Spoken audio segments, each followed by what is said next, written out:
Will 2023 be a good year to buy or sell real estate? With the recent tech layoffs and inflation still being high and the high cost of eggs, everything feels a little uncertain right now. Like, the truth is that the answer to the question as to whether or not this is going to be a good year for real estate is really going to matter on your local market. In this video, I'm going to go over real estate predictions for the mountain markets of Colorado that I serve. But if you're looking for real estate predictions in your market, reach out to me on social or via my email below, and I will connect you to someone in your local market who can give you local market data so that you can base your real estate decisions off the most accurate information possible. For more information on why you should work with someone in your local market instead of getting your real estate information from a national source, go watch this video. My name is Betsy Rapask, and I serve, like I said, the mountain markets of Colorado, mostly about an hour radius around Breckenridge.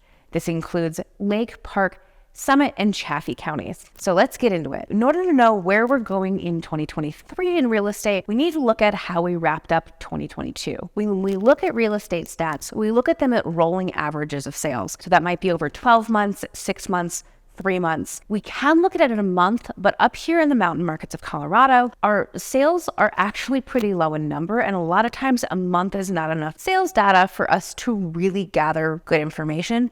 And we have incredibly seasonal markets. So when we're looking at this, we're going to look at 2022 as a whole and the last quarter of 2022, but not so much the month of December, because we know the month of December is always down compared to the rest of the year. So if we're looking at 12-month rolling averages for 2022, Summit and Park County respectively saw a 13% and 12% appreciation. This is about on par with national averages. National averages for 2022, only a third of metro and state areas saw appreciation rates below 10%. Summit County tends to trend a couple of points above the national average when it comes to appreciation rates, and they kept on that trend this year. This is a good time to remind you that the mountain markets of Colorado don't follow the same trends as, say, Denver, Colorado Springs, or Fort Collins, which we like to refer to as the Front Range. In the Denver area, they saw home values drop between 1% and 4%, depending on where you were in the metro area. And so if you are used to hearing that because you live down there, just keep in mind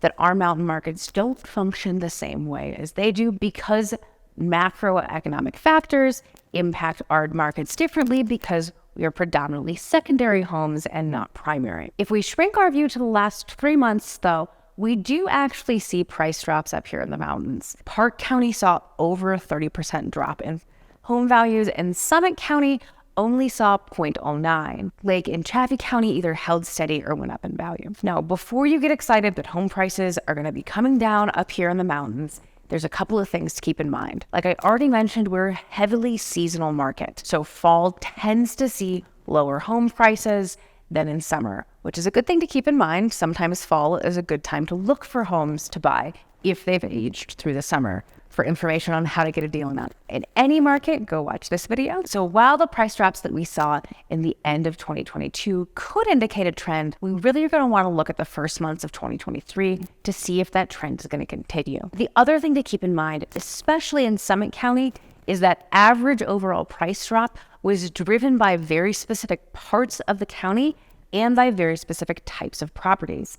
Single-family homes across the county actually went up 2.4% in value in the last quarter of the year. And if we're looking at individual parts of the county, the town of Blue River saw higher appreciation rates in 2022 than they have literally ever, beating out 2020 and 2021. The types of properties that brought down that average were condos and townhomes.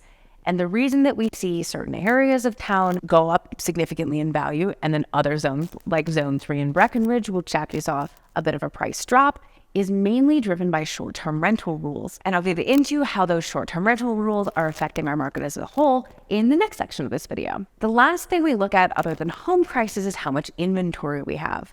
In 2022, we saw inventory rates drop compared to 2021. And as we wrap up 2022, we actually had about half the amount of inventory that we did in 2020. So while we did see home values drop in some areas, we're actually sitting at a level of inventory, 2.6 months of inventory to be specific, that still indicates a seller's market. A balanced market would be about 6 months inventory, and a buyer's market would be 7 months inventory, which we do see in parts of town, such as Zone 3 in Breckenridge. So what do these trends mean for 2023? The low inventory was mainly driven by high interest rates, which hurt a lot of buyers' power, and then they stepped out of the market entirely. And then because sellers knew that it wasn't the best time to sell, or at least not as good as the couple years prior, a lot of sellers chose not to sell. Those high interest rates were a result of the federal government trying to curb inflation. Just this month, the CEO of Morgan Stanley said, clearly inflation has peaked.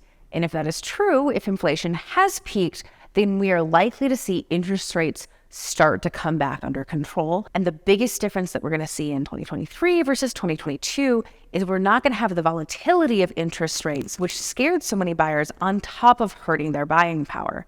So as interest rates start to come back down and things start to settle out and be a little bit more calm, we're likely to see a lot more buyers re-enter the market. But the question that remains is how many sellers are going to decide that this is a good year to sell? One, we saw so many sales the last couple of years. There's a chance that most people who were considering selling for reasons other than life changes already did so when they thought it was the peak market. Additionally, most sellers don't have to sell right now because they have so much equity in their homes and because a lot of them refinanced when we had those historically low interest rates. On top of that, here in the mountains of Colorado, we have a lot of secondary homeowners who have the ability to short-term or long-term rent their properties while they wait for market conditions to be preferable for them to sell for the most money. All of these factors indicate that we're not likely to see inventory go up that much, and Redfin and some other national sources agree with that, estimating about 16% fewer total sales over the course of 2023 than we saw in 2022. The hyper-local differences that we saw in appreciation rates across the counties are likely to continue as well. Because these short-term rental rules were put in place in the last couple of years, they had an impact on the market, but those impacts are likely to continue as those short-term rental rules stay in place. Summit County's moratorium on short-term rental licenses in the unincorporated parts of the county does lift in March, but the new proposed rules are looking to reduce the number of licenses in those areas, so we're not likely to see new licenses be issued in those areas. We're not likely to see a shift in the market when the moratorium is lifted. So what does this all mean? Lower interest rates will mean more buyers enter the market. If more buyers enter the market and inventory stays low, that'll likely mean that home prices actually go up over the course of the year, specifically in the areas in the mountains where you're able to get short-term rental licenses, because what we're seeing is that demand is being concentrated into those areas,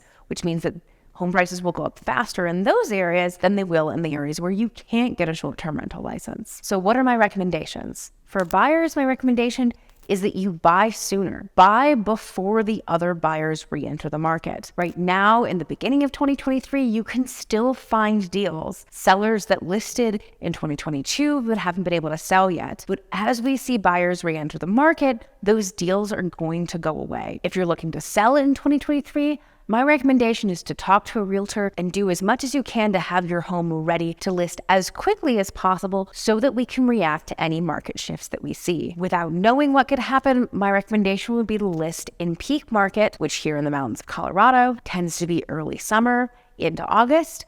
And by then, we should see interest rates have let up a bit and there'll be more buyers back in the market. Regardless if you're in an area with short-term rental licenses availability or not, the difference between 2023 and past years is that as a seller, it's going to matter how well your home is marketed. Because if you're in an area where you can get a short-term rental license, we're going to want to make sure that buyers absolutely know that and understand it. If your home is an area where you can't get a short-term rental license, we're going to want to make sure that we market the other aspects of your home that a buyer would want to the fullest extent so that we can attract the most buyers as possible. Because unlike in past years, we've seen a bit of shift in buyer mentality that I think is going to continue through 2023. What happened at the end of 2022, because interest rates were high and inventory was low, is that because buyers' purchasing power was lowered and they felt like they were paying a premium, they got choosy about the homes they were looking at, even though they didn't have that many options. Buyers now feel like they have the ability to just wait. We're gonna wait and see what else comes on. And this is different than what we saw in 2020 and 2021 when there was a bit of frenzy. There was a sense of urgency, and that frenzy and urgency is gone. So as a seller, you're not only competing with the other homes on the market, you're competing with the other homes that a buyer thinks might come on the market. For more information on how to market your home to the fullest in any market conditions, go watch this video. If you have other questions on the 2023 real estate market, please feel free to reach out. You can find me on social at Betsy Rapace on just about any platform.